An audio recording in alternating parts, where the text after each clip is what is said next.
Damai sejahtera Allah yang melampaui segala akal, itulah yang memelihara hati dan pikiranmu di dalam Kristus Yesus. Amin. Salam saudara-saudara terkasih dalam nama Tuhan Yesus Kristus. Selamat bertemu kembali di dalam channel ini untuk mendengarkan firman Tuhan. Dan pada kesempatan kali ini kita akan mendengarkan khotbah kenaikan Tuhan Yesus pada hari Kamis 18 Mei 2023 yang diambil dari Yohanes 6 ayat 60 sampai 63 dengan tema mengimani Yesus yang naik ke sorga. Saudara-saudara, saya akan bacakan nats firman ini untuk kita, dan demikian bunyi firman Tuhan. Sesudah mendengar semuanya itu, banyak dari murid-murid Yesus yang berkata, "Perkataan ini keras, siapakah yang sanggup mendengarkannya?" Yesus yang di dalam hatinya tahu bahwa murid-muridnya bersungut-sungut tentang hal itu, berkata kepada mereka, "Adakah perkataan itu menggoncangkan imanmu? Dan bagaimanakah jikalau kamu melihat Anak Manusia naik ke tempat di mana ia sebelumnya berada? Rohlah yang memberi hidup. Daging sama sekali tidak berguna. Perkataan-perkataan yang kukatakan kepadamu adalah roh dan hidup." Demikian pembacaan firman Tuhan. Saudara-saudara yang terkasih dalam nama Tuhan Yesus Kristus, iman adalah sikap mengakui serta tunduk kepada kemahakuasaan Allah, sekaligus mengandung unsur penyerahan diri secara penuh dan kemauan untuk mentaati apa yang menjadi tuntutan dari penyerahan diri tersebut. Beriman adalah sikap mengakui, tunduk, berserah, dan taat kepada Sang Pencipta. Pada hakikatnya, iman merupakan suatu tindakan yang melibatkan seluruh kepribadian manusia secara utuh. Artinya, saudara-saudara, beriman tidak boleh tanggung-tanggung. Maka dari itu, saudara-saudara, untuk terus membangun keberimanan kita melalui momen peringatan kenaikan Yesus Kristus di tahun ini, kita boleh diingatkan kembali untuk terus mengimani serta percaya kepada Yesus, Sang Pemilik otoritas dunia dan sorga. Maka untuk itu, saudara-saudara terkasih dalam nama Tuhan Yesus Kristus, mari kita melihat firman ini lebih jauh lagi. Untuk memahami nats khotbah ini tentu tidak terlepas dari ayat-ayat sebelumnya, di mana di ayat sebelumnya Yesus menerangkan tentang siapa dirinya sesungguhnya. Setidaknya ada dua hal yang Yesus jelaskan tentang dirinya dalam nats sebelumnya, yaitu yang pertama, "Akulah roti yang telah turun dari sorga," yang bisa kita lihat di dalam ayat 51. Kemudian yang kedua tentang makan dan minum darahnya, yang bisa kita lihat di dalam ayat 52 sampai 58. Saudara-saudara, bagi para murid dan orang-orang yang mengikuti Yesus, kalimat pertama adalah kalimat yang sangat sensasional menurut mereka, karena mereka mengenal Yesus secara jasmaniah. Artinya, mereka mengikuti Yesus hanya karena Yesus dapat membuat mujizat dengan memberi makan beribu-ribu orang, yang bisa kita lihat di dalam ayat 1-15. Dengan perkataan Yesus bahwa Dia adalah roti yang telah turun dari surga, mereka mulai bersungut-sungut. Mereka berkata, "Bukankah Ia ini Yesus anak Yusuf yang ibu bapanya kita kenal? Bagaimana Ia dapat berkata, 'Aku telah turun dari surga'?" Yang bisa kita baca dalam ayat 41-42, saudara-saudara. Kemudian perkataan kedua tentang makan daging dan minum darahnya, menurut mereka sangat barbarian dan mengerikan, dikarenakan murid-murid Yesus adalah orang-orang Yahudi yang memiliki aturan makan yang sangat ketat. Akhirnya para murid, ataupun yang dimaksud murid di sini adalah orang-orang yang sudah mengikuti Yesus, tidak dapat menerima perkataan Yesus ini. Lalu kemudian mereka memilih mundur dan menyimpulkan bahwa perkataan Yesus ini keras, seperti yang kita dapat lihat dalam ayat 60 pada khotbah kita. Kelihatannya para murid gagal paham tentang perkataan Yesus dikarenakan mereka mengikuti Yesus dari sudut pandang jasmani, bukan dari sudut pandang rohani. Ketika Yesus mengajarkan tentang sebuah kebenaran yang rohani, para murid justru membenturkan pada pemahaman mereka sendiri dengan hati yang keras.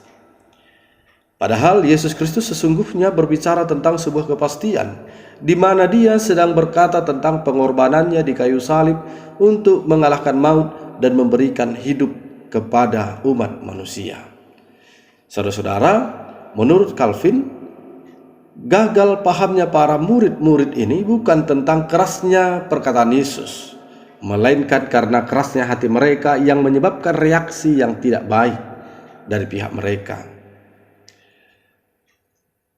Setelah Yesus mengajarkan Ia turun dari surga, kemudian di dalam ayat 62 Ia berkata kembali, "Dan bagaimanakah jikalau kamu melihat Anak Manusia naik ke tempat di mana Ia sebelumnya berada?"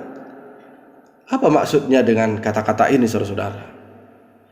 Kata-kata naik ke tempat di mana Ia sebelumnya berada menunjukkan keberadaan sebelumnya dari Yesus Kristus. Dan kata-kata ini juga tentunya merujuk pada keilahian Yesus Kristus, di mana Yesus datangnya dari sorga dan akan naik atau kembali ke sorga. Maka seseorang yang datang dari sorga dan naik ke sorga adalah hanya sosok yang ilahi, yaitu Tuhan Yesus sendiri. Kemudian di ayat 63, Yesus lanjut berkata, "Rohlah yang memberi hidup. Daging sama sekali tidak berguna. Perkataan-perkataan yang kukatakan kepadamu adalah roh dan hidup." Kata daging menunjuk pada penafsiran hurufiah yang dilakukan oleh orang-orang Yahudi terhadap ajaran Yesus. Penafsiran hurufiah inilah yang akhirnya membuat mereka gagal paham terhadap Yesus. Jadi saudara-saudara, kata-kata Yesus ini maksudnya adalah ajaranku harus ditafsirkan secara rohani, bukan secara hurufiah.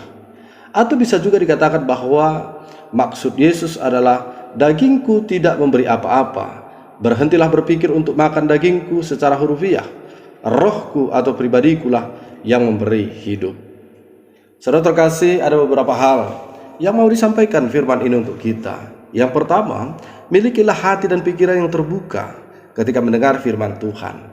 Jangan sekali-sekali mengeraskan hati dan menonjolkan kebenaran sendiri, apalagi sampai mengundurkan diri, yang ujung-ujungnya kita rugi sendiri, sebab akan jauh dari roti hidup yang ditawarkan Yesus Kristus. Yang kedua, saudara, hiduplah dalam roh yang memberi hidup, supaya kita dapat memahami perkara-perkara rohani, dan kita juga akan disebut orang-orang rohani. Orang-orang rohani melihat kehidupan ini berbeda dengan orang-orang yang semata-mata jasmani. Orang-orang rohani tentu bersikap berbeda dalam menghadapi kehidupan ini. Meskipun hidup ini penuh dengan pergumulan, orang-orang rohani memiliki mata rohani sehingga mereka bisa dengan sungguh-sungguh mengimani Yesus Kristus Sang Juru Selamat, yang tentunya mampu menjawab dengan pasti setiap pergumulan hidup kita. Yang ketiga, saudara, Yesus adalah yang ilahi, yang datang dari sorga dan kembali ke sorga atau naik ke sorga.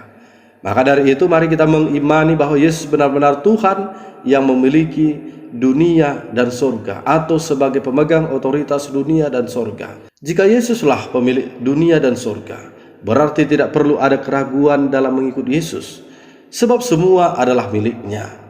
Jika semua miliknya, maka padanya jugalah dapat kepastian hidup, yaitu kepastian hidup hari ini, besok, bahkan sampai pada kehidupan yang kekal.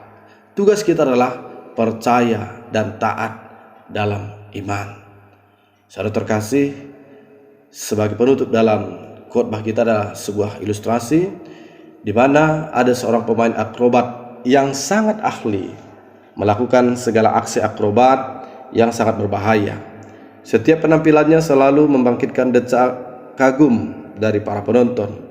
Ia selalu mampu melakukan atraksi dengan mulus tanpa kesalahan. Suatu ketika pemain akrobat ini akan mencoba atraksi yang baru dan berbahaya, yaitu berjalan di atas seutas tali yang merentang di antara kedua buah tebing yang sangat tinggi.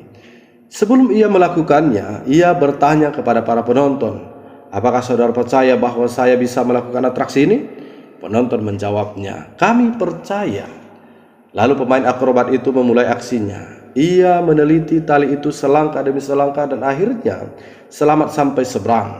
Kemudian pemain akrobat ini bertanya lagi kepada penontonnya, "Saudara percaya dengan kemampuan saya?" Penonton berseru, "Tentu kami percaya.